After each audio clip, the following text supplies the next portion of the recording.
Namaste, Green Wave. It's Miss Amy. And today we have a super special guest joining us. We have Sabina Espinet, who is the artist and illustrator for these mudra card decks. She designed the illustrations to the mudras for awakening the energy body and mudras for awakening the 5 elements for the deck and book set. So remember, mudras are our positive power right at our fingertips. We can connect to this hand yoga no matter where we go. So today, Sabina is going to share her passion, and I'm so excited to have her here to help us and support us with our virtual learning. So I'm going to share my screen. And here is Miss Sabina.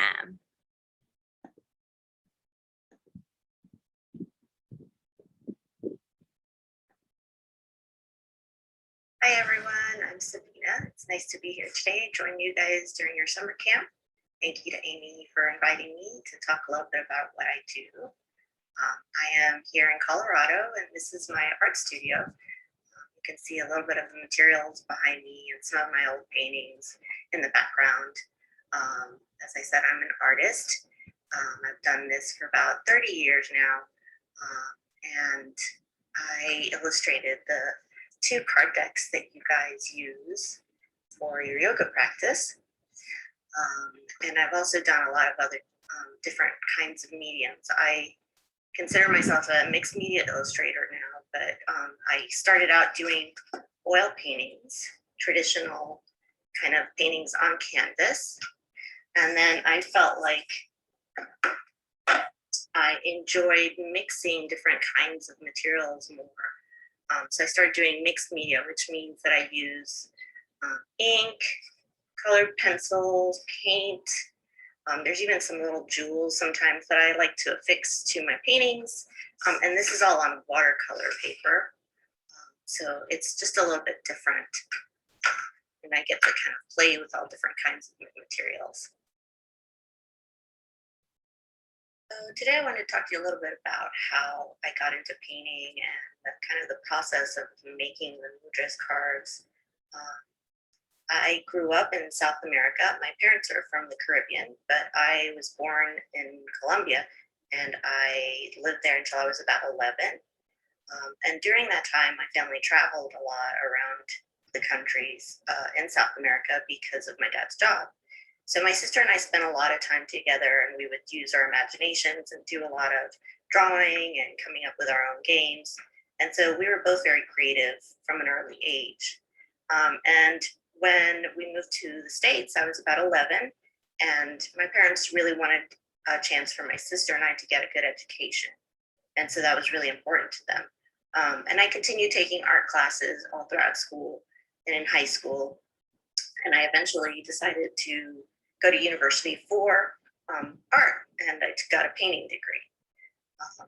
I decided after getting my painting degree that I was a little nervous that I wouldn't be able to kind of earn a living doing that. And so I got a second degree as a graphic designer. And so I worked in that field for many years doing websites and all kinds of graphic design jobs. And it was okay, but I didn't love it. It wasn't my passion. And I missed painting a lot. Eventually, we moved to Colorado, my family and I did. And when my kids started school and I started to have a little bit more time in between work and them being at school, I started painting again. And I started going to yoga. And kind of those two things sort of merged together to bring me to the path that I'm on today. I started researching yoga and different religions and different cultures, and I was just really interested in all of those things. And in my research, I found mudras, and so I did a series of paintings, probably about 8 paintings of different mudras. And I decided to share those online, and I even put some of them in a yoga studio that was local in my town. And because of that, someone from the publishing company, an editor from the publishing company, saw my work online and they contacted me and asked me if I would like to illustrate this card deck with the yoga mudras. And at first I was a little nervous. I had never done anything like that before, and I had never, thought about pursuing this as a career or any kind of, path. And so I wasn't sure if I wanted to do it. I wasn't sure if it was worth the amount of work that it would take to do it. And I wasn't sure if I was capable. So I was a little insecure, a little nervous about it. But I talked to them and asked them a lot of questions, and they were really, really nice. And so I took a risk. And it ended up being something really amazing and meaningful for me and for my partner, Allison, who wrote the card deck with me. And the two of us connected immediately. And it just really kind of changed our trajectory for both of us. It really became a meaningful thing. And I've met so many people online that really enjoy using the cards and get so much out of using the cards. And so that's why it was important for me to talk to you guys today. So I wanted to share a little bit about how I made the cards and the journey that kind of brought them from an idea to a finished product. As I mentioned before, I had done some paintings originally of the mudras that are on display at a yoga studio, and I had put them online. So these are two of the paintings that I originally did that the publisher saw.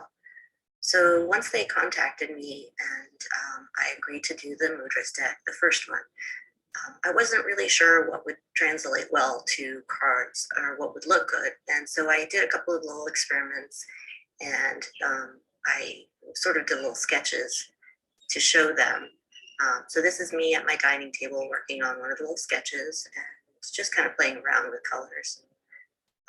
And then eventually I settled on sort of having the mudra in a flag color, but then having a really intricate pattern in the background. The reason I did that was because mudras come from the Indian culture, and I wanted to sort of honor that culture, knowing that it wasn't part of my heritage, and I wanted to pay respect to that culture. And so I use something called a Mendi pattern, which is, you'll often see those henna tattoos sometimes you've seen on people. They're very decorative patterns that they do for maybe wedding celebrations or other purposes.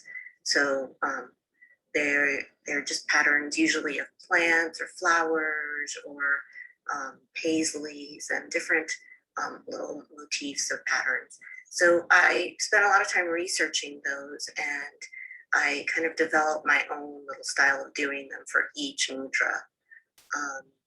And I used a lot of different materials like colored pencils and acrylic, ink, and I used watercolor paper for all of them.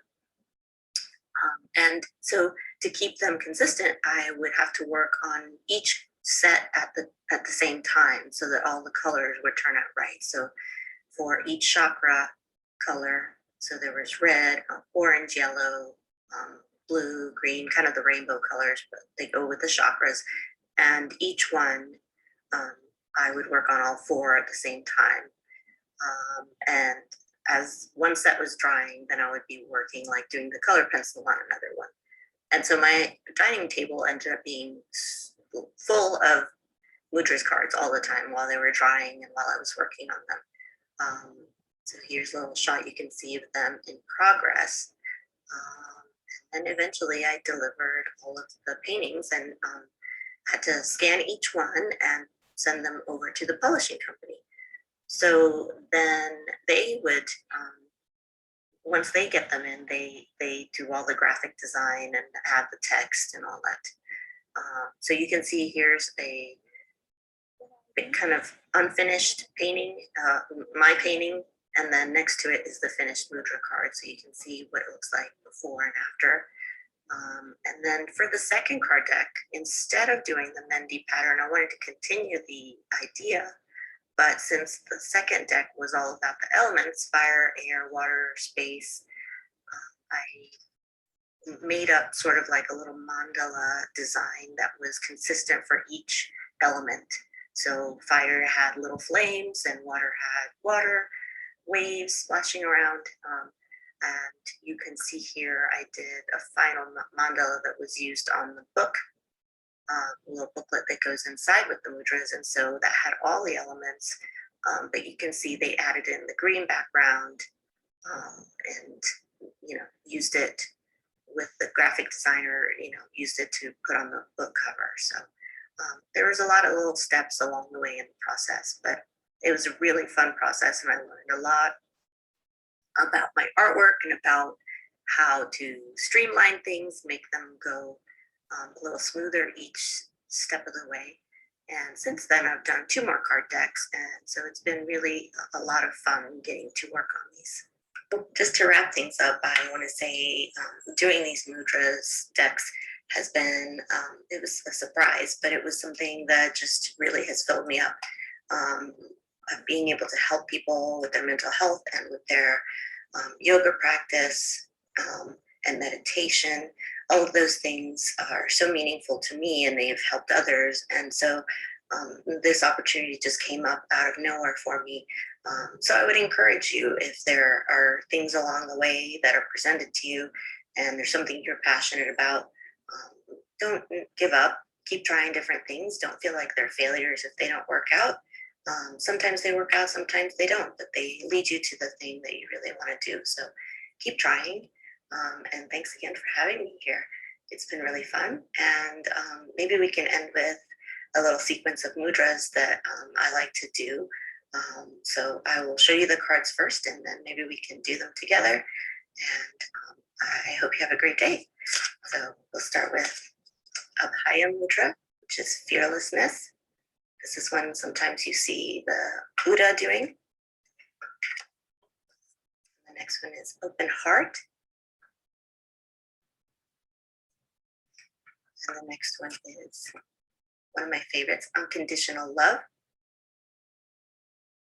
And we end with Anjali Mudra, which is the Namaste Mudra, sometimes people call it. And it means I bow to the divine within you. So have a great day, guys.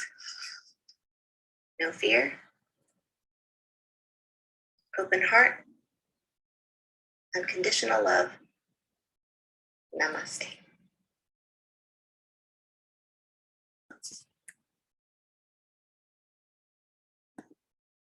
So thank you so much to Miss Sabina for sharing your passion. And we can compare and contrast the difference between each of the mudras cards. So for example, in the elements one, she has the mandalas, and in the chakra one, she has the Mendi design. So we can notice, again, using mindfulness in everything that we do. So remember, you have all the positive power right at your fingertips when we practice our mudras, which connect us all together.